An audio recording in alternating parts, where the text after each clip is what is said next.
أعوذ بالله من الشيطان الرجيم وما جعلنا لبشر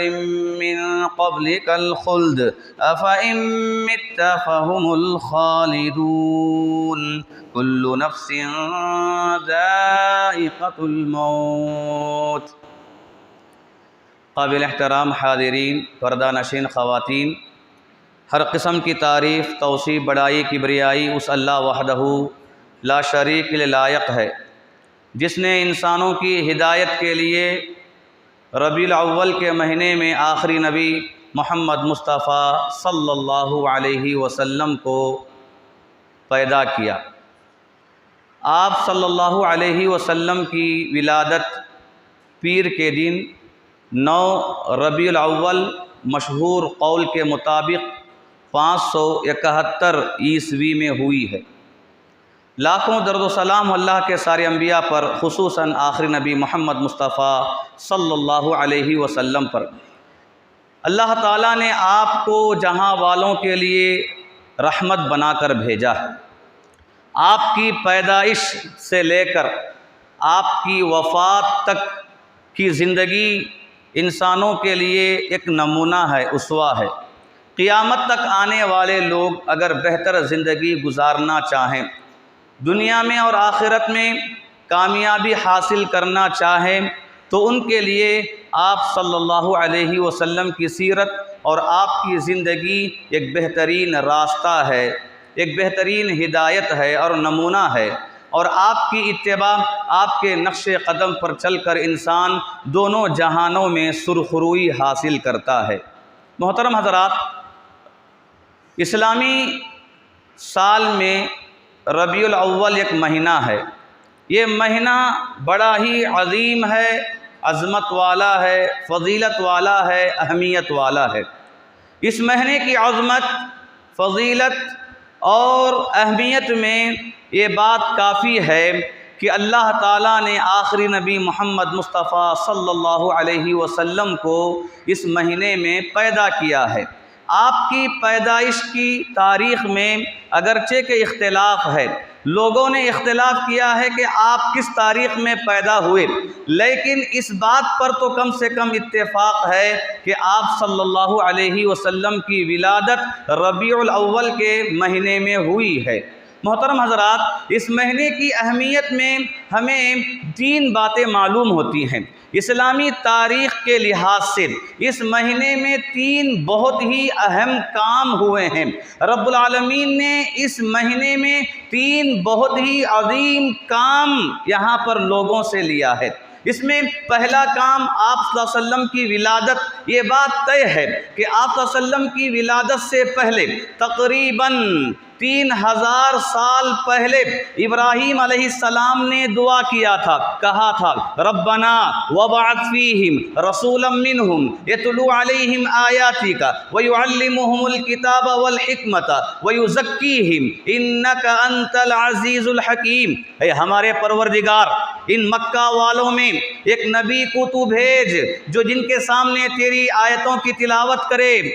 جنہیں تعلیم دے، حکمت کی تعلیم دے، جنہیں پاک کرے۔ تو رب العالمین سے ابراہیم علیہ السلام نے کئی ہزار سال پہلے جو دعا کی تھی، اللہ تعالیٰ نے اس دعا کی قبولیت کے طور پر مکے میں ربیع الاول کے مہینے میں تقریباً 9 تاریخ 571 عیسوی میں اللہ کے رسول صلی اللہ علیہ وسلم کو پیدا کیا۔ آپ کی پیدائش یقیناً کئی لوگوں کے لیے ایک بڑی نعمت تھی۔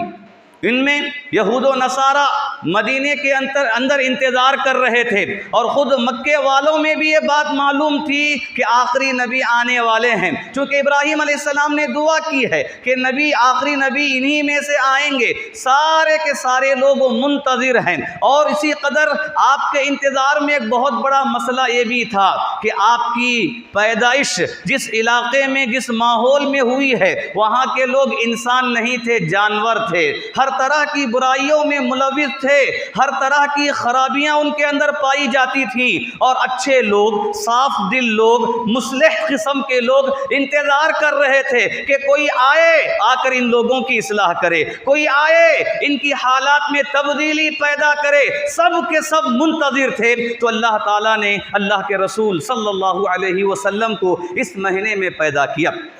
ربیع الاول کی اہمیت میں ایک بہت بڑی تاریخ یہ ہے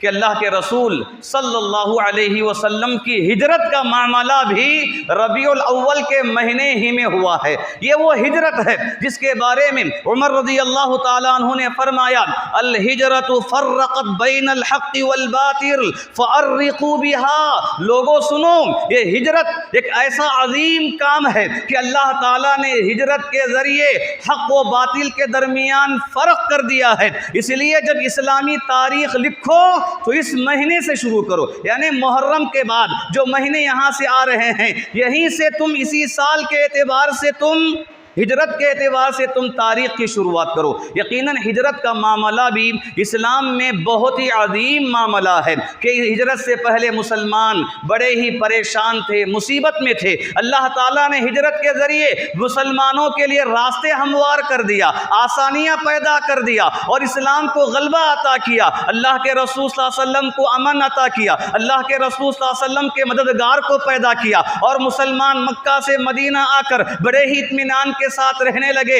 اور جو مسلمان اسلام لانے کی وجہ سے اپنے مال کی قربانی دے دیے تھے، رب العالمین نے مدینہ آنے کے بعد انہیں مالدار کر دیا، اور جو مسلمان مکے میں غریب تھے، ہجرت کے فائدے میں اللہ تعالیٰ نے انہیں مالدار کر دیا۔ یہی وجہ ہے کہ اللہ کے رسول صلی اللہ علیہ وسلم نے حنین کے موقع پر نصیحت کرتے ہوئے انصار صحابہ اور دیگر صحابہ کے سامنے بات رکھی اور کہا، کیا یہ بات سچ نہیں ہے کہ تم گمراہ تھے، اللہ تعالیٰ نے میرے ذریعے تمہیں ہدایت دی؟ کیا یہ بات سچ نہیں ہے کہ تم غریب تھے، اللہ تعالیٰ نے میرے ذریعے تمہیں مالدار کر دیا؟ یہ ہجرت کے فائدے میں شامل ہے جو ربیع الاول کے مہینے میں ہجرت کی تاریخ ثابت کی جاتی۔ محترم حضرات، ربیع الاول کا مہینہ مسلمانوں کے لیے بڑا ہی عظیم مہینہ ہے، لیکن ہم مسلمانوں نے اس کی عظمت کو کسی ایک مسئلے کے ساتھ جوڑ کر رکھ دیا ہے۔ اس مہینے کی تاریخ اور اس میں ہوئے کارنامے اور رب العالمین کی جانب سے ہوئے بڑے بڑے فیصلے کو ہم لوگوں نے ایک ناحیے سے اسے جوڑ کر رکھ دیا، بلکہ مسلمانوں نے پورے دین کا دار و مدار میلاد پر بنا دیا ہے، اللہ کے رسول صلی اللہ علیہ وسلم کی ولادت پر بنا دیا ہے، بلکہ یہاں تک لوگوں کو گمراہ کیا، عقیدے کو بگاڑ دیا، اور بچے جوان بوڑھوں کے ذہنوں میں اس بات کو بٹھا دیا کہ گویا کہ میلاد منانے والا ہی مسلمان ہے، یا کہ آپ کی پیدائش کے بارے میں خوشی کا تصور رکھنے والا ہی مومن ہے۔ اپنے سارے دین کے دار و مدار کو میلاد کی شکل میں پیش کیا۔ ہرگز یہ بات نہیں ہے، بلکہ یقیناً اللہ کے رسول صلی اللہ علیہ وسلم کی ولادت باعث رحمت تھی امت کے لیے، انسانیت کے لیے، صرف انسان کیا بلکہ جنوں کے لیے بھی آپ کی ولادت باعث رحمت تھی، اس لیے کہ آپ آخری نبی ہیں، اللہ نے آپ کو رحمت للعالمین بنایا ہے، آپ کے ذریعے رب العالمین نے دنیا میں اصلاح پیدا کیا، بگاڑ کو دور کیا، اور قیامت تک آپ کو نبی بنایا تاکہ قیامت تک آنے والے لوگ آپ کے امتی بن کر رہیں۔ یہ ساری باتیں سچ ہیں، اس میں کسی کا انکار نہیں، لیکن یہی اصل نہیں ہے۔ ربیع الاول کے مہینے میں جہاں ہم آپ کی میلاد کو یاد کرتے ہیں، جہاں ہم آپ کی ہجرت کو یاد کرتے ہیں، اسی کے ساتھ ساتھ ایک بہت بڑے مسئلے کو یاد کرنے کی ضرورت ہے۔ آج امت مسلمہ کی اکثریت اس مسئلے کو بھلا دی ہے، بلکہ لوگوں نے عقیدے کو ایسے بگاڑ دیا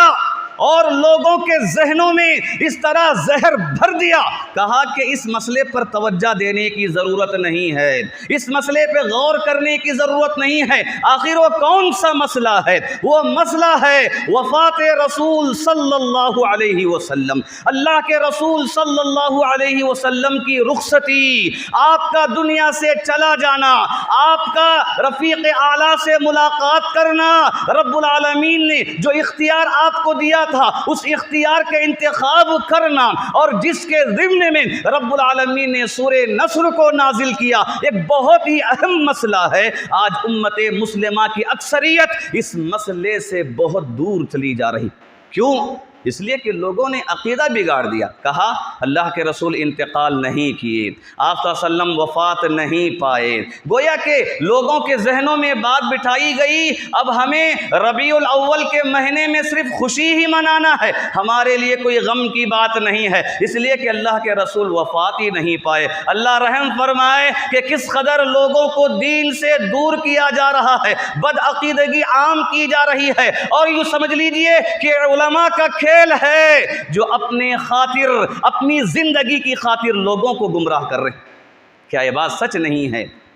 کہ ولادت کے معاملے میں سب کا اختلاف ہے کہ آپ صلی اللہ علیہ وسلم کی ولادت کب ہوئی؟ کسی نے 9 ربیع الاول کہا، کسی نے 8 ربیع الاول کہا، کسی نے 11 کہا، کسی نے 12 کہا، کسی نے اس سے زیادہ تو کسی نے اس سے کم، لیکن جب وفات کی بات آتی ہے تو سب کا اتفاق ہے کہ اللہ کے رسول صلی اللہ علیہ وسلم کی وفات 12 ربیع الاول ہی میں ہوئی۔ اس میں کسی کا انکار نہیں، کسی کا انکار نہیں ہے۔ اس مسئلے کو لوگ بہت ہی نظر انداز کر دیتے ہیں۔ محترم حضرات، اللہ کے رسول صلی اللہ علیہ وسلم کی وفات یقیناً ہمارے لیے باعث عبرت ہے، اور آپ کی وفات میں اللہ تعالیٰ نے بہت ہی زیادہ دروس و عبر کو رکھا ہے، نصیحتوں کو رکھا ہے، اور اس سے بڑی نصیحت کیا ہو سکتی ہے؟ اللہ کے رسول صلی اللہ علیہ وسلم کی وفات ہمیں تعلیم دیتی ہے، کہتی ہے کہ اے انسان یہ جان لے اگر دنیا میں قیامت تک کسی کو زندہ رہنے کا حق ہو سکتا تو اللہ کے نبی کو ہوتا تھا، اس لیے کہ آپ تو اللہ کے چہیتے ہیں، آپ تو اللہ کے خلیل ہیں، آپ تو نبیوں کے سردار ہیں، اور اس سے بڑھ کر آپ تو قیامت تک کے لیے نبی ہیں، اور جو نبی قیامت تک کے لیے مبعوث کیا گیا ہو یقیناً اس کے لیے حق ہوتا زندہ رہنے کا، قیامت تک زندہ رہنے کا، لیکن اس پر بھی وفات طاری ہو گئی، اس پر بھی موت طاری ہو گئی۔ یہ لوگوں کے لیے عبرت ہے، نصیحت ہے۔ جان لے کہ جب نبی دنیا میں ہمیشہ رہنے کے لیے نہیں آئے تو ایک عام انسان کیسے تصور کر سکتا ہے، کیسے امید بھر سکتا ہے کہ میری عمر بڑھتی جائے، میں ابھی زندہ رہوں، اور کیسے انسان موت سے غافل ہو سکتا ہے؟ یقیناً یہ 12 ربیع الاول کا مہینہ اس بات پر ہمیں زور دیتا ہے، نصیحت کرتا ہے کہ اللہ کے رسول صلی اللہ علیہ وسلم کی وفات کو یاد کرو، وفات کو یاد کرو۔ جب آپ صلی اللہ علیہ وسلم اس میں نہیں ہیں بچے تو دوسرے انسان کیسے بچ سکتے ہیں؟ اسی بات کو رب العالمین نے قرآن مجید سورہ انبیاء میں یوں فرمایا، وَمَا جَعَلْنَا لِبَشَرٍ مِّن قَبْلِكَ الْخُلْدَ أَفَإِن مِّتَّ فَهُمُ الْخَالِدُونَ۔ اے نبی، آپ سے پہلے ہم نے کسی بھی انسان کو ہمیشہ رہنے والا بنا کر نہیں بھیجا، اگر آپ مر جائیں تو کیا یہ لوگ ہمیشہ رہتے ہیں؟ ہمیشہ رہنے کا خواب دیکھتے ہیں؟ کوئی یہاں ہمیشہ رہنے والا نہیں ہے۔ جو معصیت کا ارتکاب کرتا ہے، نافرمانی کا ارتکاب کرتا ہے، وہ جان لے رب العالمین نے نبی سے خطاب کیا، أَفَإِن مِّتَّ فَهُمُ الْخَالِدُونَ، کہ اگر آپ مر جائیں تو یہ ہمیشہ رہیں گے۔ كُلُّ نَفْسٍ ذَائِقَةُ الْمَوْتِ، ہر نفس کو موت کا مزہ چکھنا ہے۔ محترم حضرات، اس مسئلے کی وضاحت قرآن مجید میں اللہ تعالیٰ نے کئی جگہ پر کیا ہے۔ ایک جگہ پر اللہ نے فرمایا اِنَّكَ مَيِّتٌ وَإِنَّهُمْ مَيِّتُونَ، اے نبی آپ سن لیجئے، بے شک آپ بھی دنیا سے جانے والے ہیں، یہ بھی دنیا سے جانے والے ہیں، کوئی یہاں ہمیشہ رہنے کے لیے نہیں آیا ہے۔ بلکہ اس سے بڑی آیت رب العالمین نے جنگ احد کے مسئلے میں نازل کیا کہ کفار مکہ میں سے ایک نے آ کر اعلان کیا اللہ کے رسول صلی اللہ علیہ وسلم شہید کر دیے گئے، مارے گئے، اور یہ سنتے ہی صحابہ کی ہمتیں ٹوٹ گئیں۔ اور کیوں نہ ٹوٹیں؟ جو صحابہ دل و جان سے رسول سے محبت کرنے والے، جو صحابہ دل و جان سے رسول سے محبت کرنے والے، رسول کی خاطر اپنا مال قربان، اپنے گھر بار کو قربان کرنے والے، اپنی جان کو قربان کرنے والے، جیسے ہی صحابہ نے آواز سنی ہمتیں ٹوٹ گئیں، اللہ تعالیٰ نے آیت کو نازل کیا اور فرمایا وما محمد الا رسول قد خلت من قبلہ الرسل، محمد صلی اللہ علیہ وسلم تو رسول ہیں، اور آپ سے پہلے بھی بہت سارے رسول آئے اور چلے گئے، تو کیا یہ رسول بھی اگر چلے جائیں، مر جائیں، یا ہے کہ لوگ انہیں مار دیں، شہید ہو جائیں، تو کیا تم اپنے دین سے پھر جاؤ گے، اپنے قدموں کو الٹے پھیر لو گے؟ اللہ تعالیٰ نے اس آیت کو نازل کر کے ثابت کر دیا کہ دین آ گیا ہے، رسول وقتی طور پر ہیں، جیسے دوسرے رسول وقتی طور پر آئے تھے یہ بھی آئے ہیں، جیسے دوسرے رسول گئے ہیں یہ بھی جانے والے ہیں۔ ایسے وقت میں تمہیں چاہیے کہ تم اپنے دین کو مضبوط پکڑ لو، ایسا نہ ہو کہ رسول کے جانے پر تم پست ہمت ہو جاؤ۔ سورہ نصر جب نازل ہوئی، ابن عمر رضی اللہ تعالیٰ عنہما کہتے ہیں کہ سورہ نصر جو نازل ہوئی ہے یہ حج کے موقع پر نازل ہوئی، ایام تشریق میں نازل ہوئی، بحقیقی روایت میں واقعہ ذکر کیا گیا۔ اور سورہ نصر کے بارے میں یہ بات طے ہے کہ ابن عباس رضی اللہ عنہما یہ مانتے تھے کہ اس سورہ نصر میں اللہ کے رسول صلی اللہ علیہ وسلم کی وفات کی خبر دی جا رہی ہے، یہ بتایا جا رہا ہے کہ آپ چند دن کے مہمان ہیں، آپ یہاں اور زیادہ ہمارے درمیان نہیں رہیں گے۔ بدر کے بعد بدری صحابیوں کو عمر رضی اللہ تعالیٰ عنہ اپنی مجلس میں بٹھاتے تو بدری صحابیوں کے ساتھ عبداللہ ابن عباس رضی اللہ عنہما کو بھی بٹھاتے، تو بدری صحابی کہتے کہ بڑوں کے درمیان بچے کو کیوں تم شریک کرتے ہو؟ تو عمر رضی اللہ تعالیٰ عنہ نے کہا کہ بچہ ہے لیکن اس کا علم بہت بڑا ہے، تمہیں نہیں معلوم اس کا علم کتنا بڑا ہے۔ تو اسی قدر ان صحابہ کے بیچ میں عبداللہ ابن عباس رضی اللہ تعالیٰ عنہ کو بلایا اور بلا کر سورہ نصر تلاوت کر کے دوسرے صحابہ سے پہلے پوچھا اس سورت کے بارے میں تم کیا کہتے ہو؟ دوسرے صحابہ نے کہا اس سورت میں اللہ تعالیٰ نے مسلمانوں کی کامیابی کا ذکر کیا ہے اور دین کی مدد کا ذکر کیا ہے کہ مسلمان فتح حاصل کریں گے، ہر جگہ پر اسلام پھیلے گا، لوگ اسلام میں داخل ہوں گے۔ اور اس کے بعد ابن عباس رضی اللہ تعالیٰ عنہما سے سوال کیا تو اس وقت عبداللہ ابن عباس رضی اللہ عنہما نے فرمایا کہ فیہا اجل او مثل ضرب لمحمد، کہ یہاں آپ صلی اللہ علیہ وسلم کی وفات کی خبر ہے، یہاں پر جو مثال دی جا رہی ہے یہ مثال اللہ کے رسول صلی اللہ علیہ وسلم کی مثال ہے، یعنی یہاں یہ بتایا جا رہا ہے فسبح بحمد ربک واستغفر، اس بات کی دلیل ہے کہ اے نبی ابھی آپ بہت دن یہاں نہیں رہنے والے ہیں، اس لیے کثرت سے آپ استغفار کیجئے، کثرت سے آپ حمد بیان کیجئے، پاکی بیان کیجئے۔ اور عائشہ رضی اللہ تعالیٰ عنہ نے کہا جیسے ہی سورہ نصر نازل ہوئی تو اللہ کے رسول صلی اللہ علیہ وسلم رکوع میں سجدے میں کثرت سے استغفار کرتے تھے، کثرت سے آپ اللہ کی پاکی کے ساتھ اس کی حمد بیان کرتے تھے۔ اور علماء نے اس مسئلے کو ثابت کیا ہے جب انسان 60 سال کی عمر کو پہنچ جاتا ہے، بڑھاپے کو پہنچ جاتا ہے تو چاہیے وہ کثرت سے استغفار کرے، اس لیے کہ معلوم ہے بڑھاپے کو آنے کے بعد ایک نہ ایک دن مرنا ہے، بھلے سے 2-3 سال کے بعد یا اور مزید سالوں کے بعد، لیکن مرنا یقینی ہے۔ جب مرنا یقینی ہو تو چاہیے کہ کثرت سے استغفار کرے، کیوں؟ اس لیے کہ اللہ تعالیٰ نے اللہ کے رسول صلی اللہ علیہ وسلم کو آخری ایام میں استغفار کرنے کی تعلیم دی، فسبح بحمد ربک واستغفر۔ محترم حضرات، یہ وفات رسول صلی اللہ علیہ وسلم کا معاملہ یقیناً دل سے محبت کرنے والے کے لیے بڑا ہی المناک ہے، اللہ کے رسول کی اتباع کرنے والے کے لیے بڑا ہی ایک غم زدہ دن اور غم زدہ واقعہ ہے، اور اس قدر ایک بہت بڑی یہ مصیبت ہے۔ بلکہ اللہ کے رسول صلی اللہ علیہ وسلم نے اپنی وفات کی تکلیف کے ایام میں آپ نے صحابہ کو نصیحت کرتے ہوئے کہا تھا کہ اے صحابہ، اگر تم میں سے کسی کو مصیبت آئے، وہ مصیبت کتنی ہی بڑی کیوں نہ ہو، لیکن چاہیے ایسا انسان میری وجہ سے، میری طرف سے آنے والی مصیبت کو یاد کر لے تو اس کی مصیبت ہلکی ہو جائے۔ آپ نے فرمایا، کہا یا ایھا الناس ایما احد من الناس او من المؤمنین اصیب بمصیبت فلیتعزى بمصیبت بی بمصیبته بی عن المصیبت التي تصیبه بغیری فإن أحدا من أمتي من يصاب بمصیبت بعدی اشد علیہ من مصیبتی۔ کہا اے لوگو، اگر تم میں سے کسی کو کچھ مصیبت آتی ہے تو میری وجہ سے، یعنی میری طرف سے میرے معاملے کی وجہ سے تم پر جو مصیبت آتی ہے اس مصیبت کو یاد کر لو تو تمہاری مصیبت ہلکی ہو جائے گی۔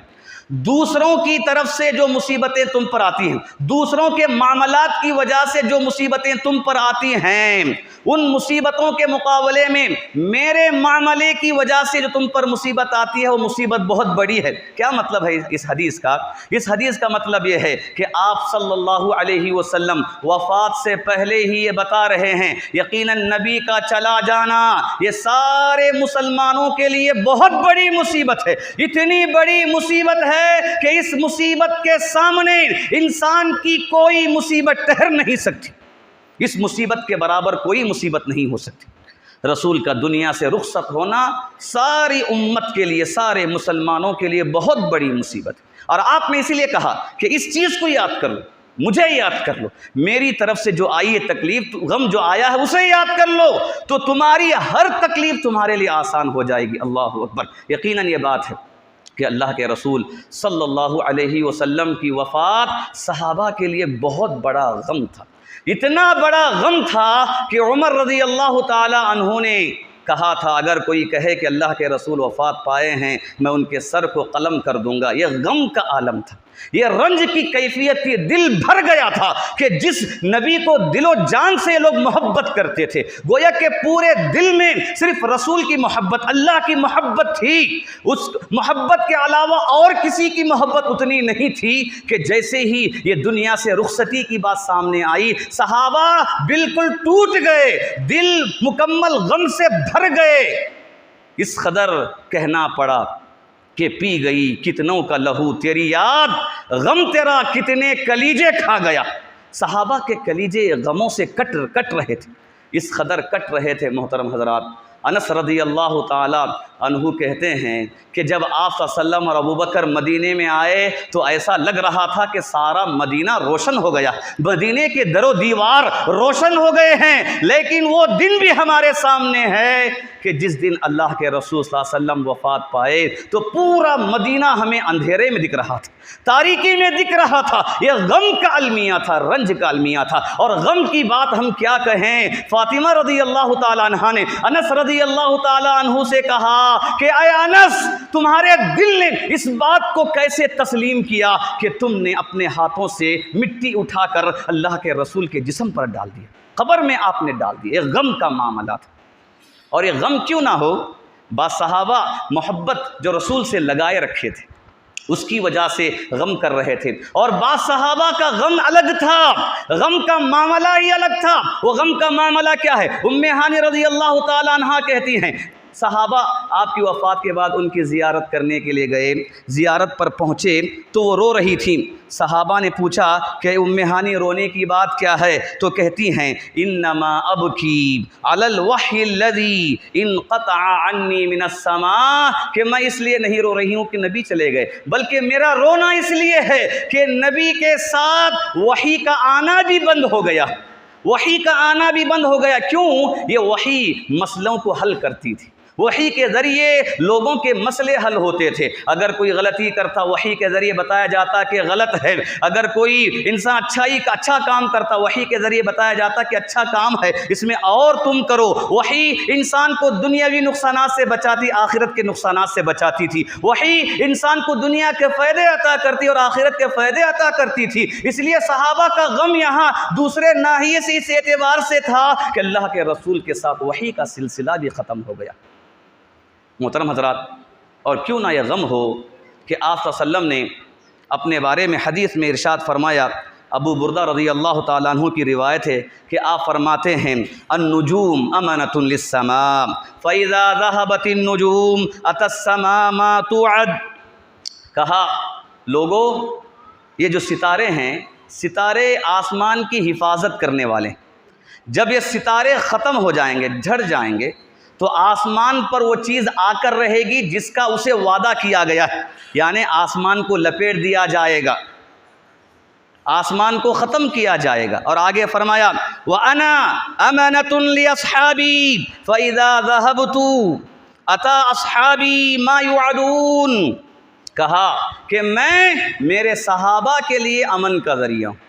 میرے صحابہ کے لیے امن کا ذریعہ ہوں۔ جب میں چلا جاؤں تو صحابہ پر وہ چیز آ کر رہے گی جس کا ان کے بارے میں وعدہ کیا گیا ہے۔ اور محدثین نے، امام نووی، ابن حجر رحمہ اللہ نے کہا یہاں پر صحابہ سے کیے گئے وعدے سے مراد فتنوں کا دور شروع ہو جائے گا، ارتداد کا مسئلہ شروع ہو جائے گا، امت متفرق ہو جائے گی، اتحاد ختم ہو جائے گا۔ لیکن یہاں پر بات یہ ثابت ہے، آپ نے فرمایا کہ میں جب تک رہوں میرے صحابہ کے لیے حفاظت کا ذریعہ ہے، امان کا ذریعہ ہے۔ جب میں چلا جاؤں تو وہ چیز آ کر رہے گی جو صحابہ کے لیے وعدہ کیا گیا ہے۔ تو یقیناً یہ چیز بھی صحابہ کے لیے بڑا ہی غم کا معاملہ تھا۔ رسول کی رخصتی صحابہ کو برداشت نہیں تھی، اور کون اسے برداشت کرے گا؟ کوئی صحابی برداشت نہیں کرتا۔ ابو بکر رضی اللہ تعالیٰ عنہ آئے آپ کی وفات پر، چہرے سے چادر ہٹایا اور اپنی پیشانی کو بوسہ دیتے ہوئے ایک غم کے لہجے میں کہا، وا نبیہ وا خلیلہ وا صفیہ،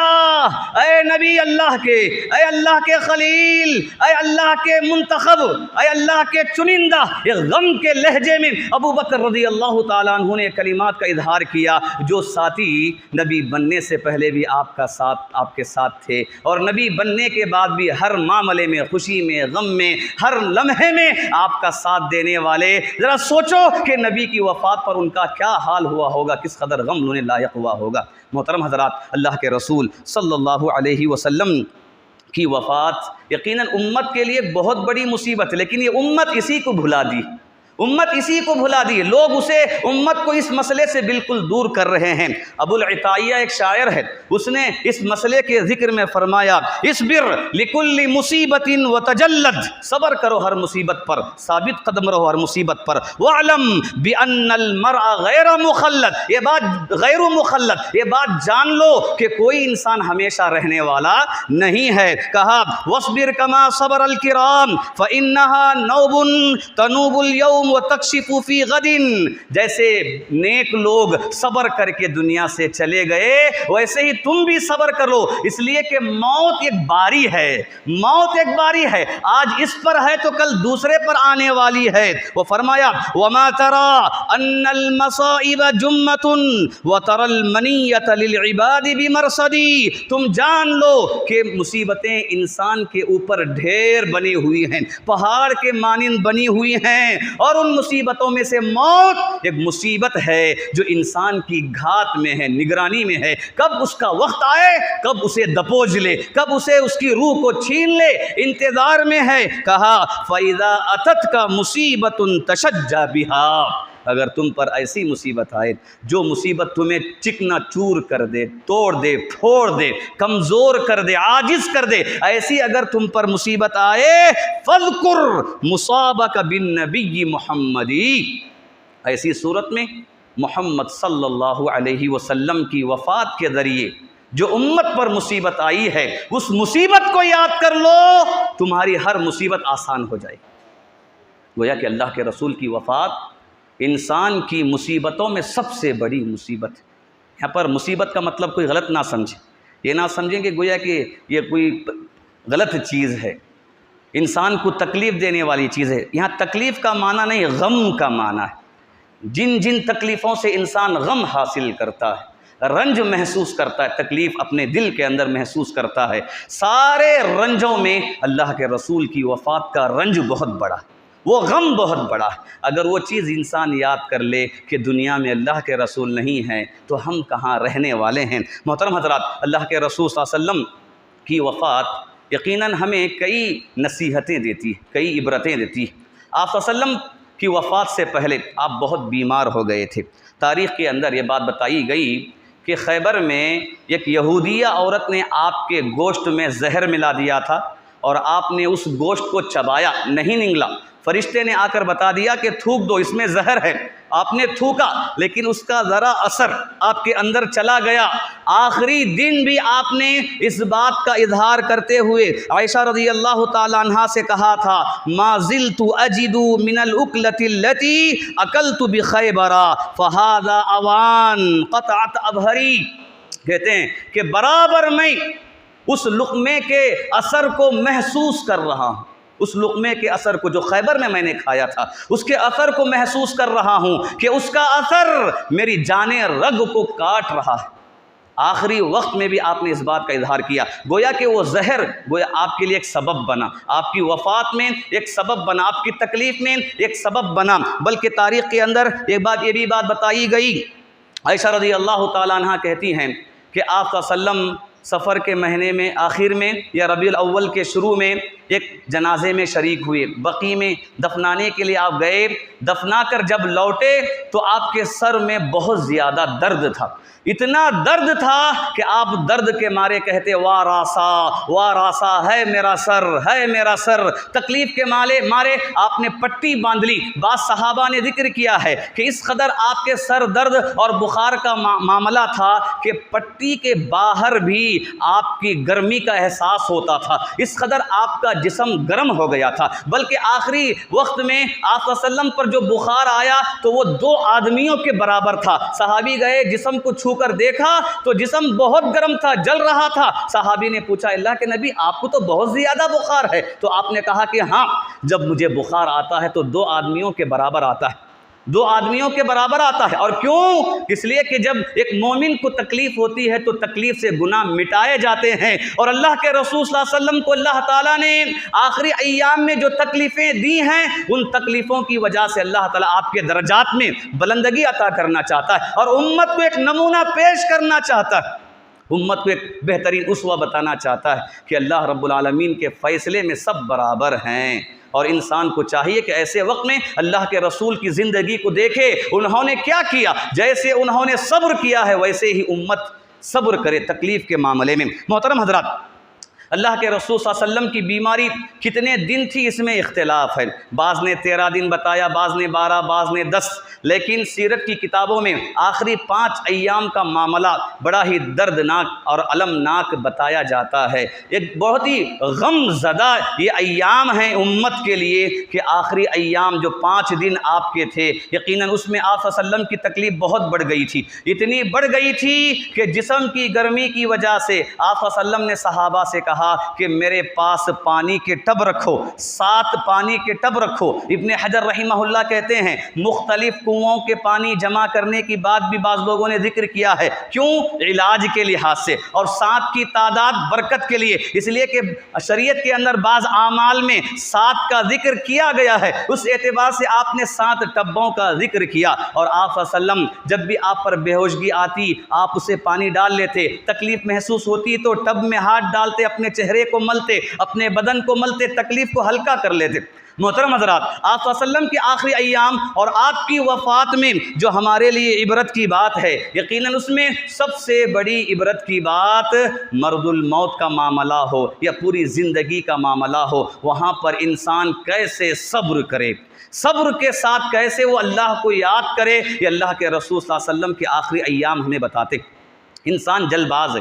جلد بازی میں زبان سے مختلف کلمات نکال دیتا ہے، اگر اچھی حالت میں ہے ذریعہ تکلیف ہوئی کہ شکوہ شکایت کر دیتا، ناراضگی کے کلمات استعمال کر لیتا ہے، اللہ کی ذات پر ہی غصہ ہو جاتا ہے، جو قادر مطلق ہے، جو خالق و رازق ہے اسی سے ناراض ہو جاتا ہے۔ لیکن اللہ کے رسول صلی اللہ علیہ وسلم کے ایام اور آپ کی وفات کی گھڑیاں ہمیں بتاتی ہیں کہ چاہیے کہ انسان صبر سے کام لے، اور خاص کر جب انسان آخری لمحات میں ہو وہاں صبر بہت ضروری ہے، ورنہ شیطان انسان کو گمراہ کر کے کفریہ کلمات زبان سے نکلوا دے گا، اللہ کی ذات سے مایوس کر دے گا، ناراض کر دے گا۔ ایسے وقت میں خاص کر صبر کی ضرورت ہے۔ محترم حضرات، ان ایام میں جو نصیحتیں ہمارے لیے، عبرت کی چیزیں ہمارے لیے ہیں، ان میں یہ ہے کہ آپ صلی اللہ علیہ وسلم پر اتنی تکلیف ہونے کے باوجود اگر کسی کا حق باقی ہے تو آپ نے ان کے حق کو ادا کرنے کی کوشش کی ہے۔ آپ پر جو حق تھے ان میں بڑا مسئلہ آپ کی بیویوں کا تھا، باری باری ایک ایک بیوی کے پاس آپ کو جانا تھا، اتنی تکلیف میں بھی آپ صلی اللہ علیہ وسلم اپنی بیویوں کے پاس جایا کرتے تھے، ایک بیوی کے پاس جاتے جیسے ہی دن گزرتا کہتے کہ کل مجھے کس کے پاس جانا ہے، اس طرح آپ باری باری جاتے اور بار بار پوچھتے کہ عائشہ کے پاس میری باری کب ہے، عائشہ کے پاس میری باری کب ہے۔ جب امہات المومنین نے سمجھ لیا کہ آپ ان کے پاس رہنا چاہتی ہیں، سبھی نے آپ کو اجازت دے دی کہ آپ عائشہ کے پاس رہ سکتے ہیں۔ یقیناً یہاں حق کی ادائیگی یہ بہت بڑا مسئلہ ہے، انسان کس قدر تکلیف میں کیوں نہ ہو، لیکن اپنے حق کو یاد رکھے، اس لیے کہ یہ حق کل قیامت کے دن پوچھا جائے، اس کے بارے میں سوال ہوگا۔ اور یہ حق صرف امہات المومنین کے حد تک نہیں ہے، بلکہ صحابہ کے معاملے میں بھی آپ نے اس بات کا لحاظ رکھا، تکلیف میں ہے، ممبر پر آئے، کھڑنے کی طاقت نہیں ہے، بیٹھے سر پر پٹی باندھی ہوئی ہے سر درد کی وجہ سے، بیٹھ کر آپ نے کہا کہ لوگوں جنہوں نے مجھ پر احسان کیا میں نے سارے کے احسانات کو چکایا، لیکن ایک بندے کا احسان میرے پاس ہے، وہ ابو بکر رضی اللہ تعالیٰ عنہ ہے، اس کا احسان میں نے نہیں چکایا، اور میں تو چاہتا تھا کہ اسے دنیا میں خلیل بناؤں، لیکن اللہ نے مجھے اپنا خلیل بنایا ہے، وہ میرا بھائی۔ اور آپ نے کہا لوگوں میرے بعد مسجد نبوی کی طرف کھلنے والے تمام دروازے، گھر کے دروازے بند کر دو سوائے ابو بکر کے گھر کے دروازے کا، ابو بکر کا دروازہ بند نہ کرو۔ احسانات کا معاملہ یہ یقیناً یہ حق کو یاد کر کے حقوق ادا کرنا، اللہ کے رسول صلی اللہ علیہ وسلم نے کسی کا حق باقی نہیں رکھا، بلکہ واقعات تو ثابت ہے، اپنے آپ کو آپ نے پیش کیا، بڑے محفل میں پیش کیا، کہا اگر کسی کا حق باقی ہے تو لے لو، میں یہاں حاضر ہوں۔ کسی کو میں نے تکلیف دی ہے، کسی کو میں نے مارا، کسی کا کوئی حق لیا ہے، میں حاضر ہوں، یہاں وہ اپنے حق کو لے سکتے ہیں۔ اتنی تکلیف میں بھی اللہ کے رسول صلی اللہ علیہ وسلم نے اپنے حق کا لحاظ رکھا ہے۔ محترم حضرات، آپ صلی اللہ علیہ وسلم کی وفات کے دروس و عبر میں یقیناً یہ ہمارے لیے بڑی ہی عبرت کی چیز یہ ہے، یقیناً سوچنا پڑتا ہے کیا ہم بھی کوئی مسلمان ہیں، کیا ہمارے دل میں بھی صحیح معنوں میں اللہ کے رسول کی محبت ہے؟ سوچنا پڑتا ہے۔ کیوں سوچنا پڑتا ہے؟ کہ دیکھیے کہ ہم اللہ کے رسول کا نام لیتے ہیں، ہم اللہ کا نام لیتے ہیں، ہمیں معلوم ہے کہ نماز فرض ہے، ہمیں معلوم ہے کہ اللہ کے رسول صلی اللہ علیہ وسلم نے نماز پڑھنے پر زور دیا ہے۔ دیکھو کہ آپ صلی اللہ علیہ وسلم نے آخری ایام میں اتنی تکلیف کے باوجود آپ نے نماز پڑھنے میں کتنی توجہ دی۔ سوچنے پر انسان پڑ جائے، سوچے کبھی کہ آخر میں بھی ایک مسلمان ہوں، کیا میرے اندر بھی اللہ کے رسول کی محبت ہے؟ کیا میں اللہ کے رسول کی زندگی کو اپنے لیے آئیڈیل نمونہ بناتا ہوں؟ تاریخ میں بات بتائی گئی، یہ جو 5 دن تکلیف کے تھے اس میں 4 دن بھی آپ نے نماز پڑھانے پر توجہ دی، 4 دن تک نماز پڑھانے پر آپ نے توجہ دی۔ تکلیف میں ہیں، چلنا نہیں ہو رہا ہے، پھر بھی نماز کے بارے میں سوچ رہے ہیں۔ جب آخری دن آیا پیر کا دن، بلکہ اس سے پہلے کے دن میں یہ بات بتائی جاتی ہے، ابو بکر رضی اللہ تعالیٰ عنہ کو امام بنانے سے پہلے مغرب کی آپ نماز پڑھا دیے، عشاء کی نماز کے لیے جانے نہیں ہو رہا ہے، اٹھ رہے ہیں، بے ہوشگی طاری ہو رہی ہے، بعد میں پوچھتے ہیں کیا نماز لوگوں نے پڑھ لیا؟ صحابہ کہتی ہیں، صحابیات بتاتی ہیں کہ ابھی لوگ انتظار کر رہے ہیں آپ کے آنے کا انتظار کر رہے ہیں، آپ چاہتے ہیں کہ جاؤں، جا کر نماز پڑھاؤں، اٹھتے ہیں لیکن اٹھنے کی طاقت نہیں، بے ہوشگی طاری ہوتی ہے، پھر آپ نیچے بیٹھ جاتے ہیں، جب کچھ افاقہ ہوتا ہے، ہوش میں آتے ہیں، پھر پہلا سوال یہی، کیا لوگوں نے نماز پڑھ لی؟ اللہ اکبر! کتنی بڑی بات ہے کہ آپ اتنی تکلیف میں ہیں، اگر فکر ہے تو نماز کی فکر ہے، اللہ نماز کی فکر۔ محترم حضرات، یقیناً یہ آپ صلی اللہ علیہ وسلم کی یہ گھڑی، اگر انسان بس اس چیز کو اپنے دل میں بٹھا لے، بس اس چیز کو اگر اپنے دل میں بٹھا لے، یقیناً کوئی بے نمازی نہیں ہو سکتی، نمازوں کے معاملے میں سستی نہیں کرتا، ہرگز غفلت کی کیفیت آ نہیں سکتی۔ جب 3-4 مرتبہ آپ کو اٹھنے نہیں ہوا، تب جا کر آپ نے کہا کہ جاؤ ابو بکر کو کہو کہ وہ لوگوں کو نماز پڑھا لے۔ اور آخری دن، پیر کا دن، جس دن آپ کی وفات ہوئی، اس دن بھی آپ نے صبح کی نماز میں دیکھا لوگوں کو، دیکھا کہ لوگ نماز پڑھ رہے ہیں، ابو بکر نماز پڑھا رہے ہیں، دیکھ کر مسکرائے، خوش ہو گئے، چلو جس کام کے لیے میں آیا تھا وہ کام پورا ہو گیا، اب لوگ عبادت میں لگے ہوئے ہیں۔ گویا کہ نمازیوں کو دیکھ کر اللہ کے رسول خوش ہو رہے ہیں، گویا کہ دین کا اہم مسئلہ ہے نماز، اگر انسان نماز میں پختہ ہو جائے تو گویا کہ انسان کے لیے باقی کی ساری عبادتوں کا معاملہ آسان ہو جاتا ہے، اسی لیے آپ نے لوگوں کی نماز پڑھتے ہوئے دیکھ کر خوش ہو گئے۔ محترم حضرات، اللہ کے رسول صلی اللہ علیہ وسلم کے ایام میں جو نصیحتیں ہمیں ملتی ہیں، اس نصیحت میں سے ایک نصیحت یہ ہے، عائشہ رضی اللہ تعالیٰ عنہ نے کہا کہ آپ صلی اللہ علیہ وسلم میرے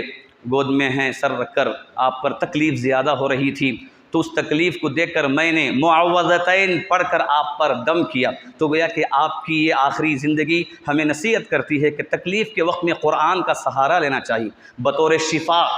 بطور علاج انسان قرآن کو لے، خود پڑھے یا دوسروں سے پڑھوا کر دم کروائے، رب العالمین نے اسے شفا بنا کر بھیجا ہے، کسی اور کے پاس جانے کی ضرورت نہیں ہے، دوسرے شکوک اپنے اندر پیدا کرنے کی ضرورت نہیں ہے۔ تو عائشہ رضی اللہ تعالیٰ عنہا نے یہ کام کیا ہے۔ اور اس کے علاوہ آپ صلی اللہ علیہ وسلم نے آخری ایام میں جو کام کیے ہیں ان میں سے ایک بہت بڑا کام جب نبی جو کر رہے ہیں، نبی وہ کام کر سکتے ہیں تو ہم جیسے گنہگار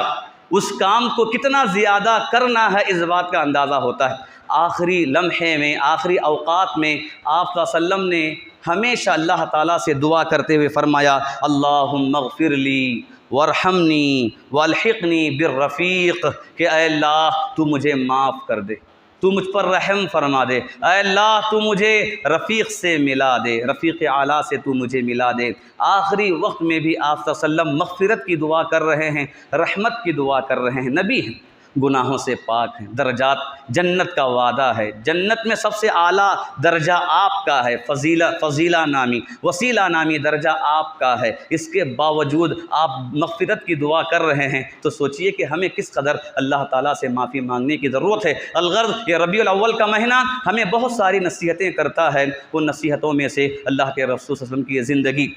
جس میں آپ کی ولادت ہے، آپ کی ہجرت ہے، اور اس کے ساتھ آپ کی وفات بھی شامل ہے، اللہ تعالیٰ سے دعا ہے اللہ تعالیٰ ہمیں آپ صلی اللہ علیہ وسلم کی زندگی کو اسوہ اور نمونہ بنانے کی توفیق عطا فرمائے، اللہ تعالیٰ ہمیں آپ صلی اللہ علیہ وسلم کی محبت کو اپنے دل میں بٹھانے کی توفیق عطا فرمائے، اللہ تعالیٰ ہم تمام کو اپنے مال، اپنی دنیا، اپنے گھر بار، آل و اولاد، اپنی ذات اور اپنی جان سے بڑھ کر اللہ کے رسول سے محبت کرنے کی توفیق عطا فرمائے، اللہ تعالیٰ ہم تمام کو نمازوں کا اہتمام کرنے کی توفیق عطا فرمائے، رب العالمین نمازوں میں سستی اور کاہلی برتنے سے بچنے کی توفیق عطا فرمائے، رب العالمین جو مسلمان بدعات و خرافات میں مبتلا ہیں اور خاص کر ربیع الاول کے مہینے میں جس بدعت کو کثرت سے انجام دیتے ہیں، اللہ تعالیٰ سارے مسلمانوں کو بدعات و خرافات سے محفوظ فرمائے، اللہ تعالیٰ خاص کر ربیع الاول کی مہینے کی بدعت سے مسلمانوں کو اللہ تعالیٰ محفوظ فرمائے، رب العالمین ہمیں جو پریشان حال ہیں سب کی پریشانیوں کو دور فرمائے، رب العالمین جو ہمیں بیمار ہیں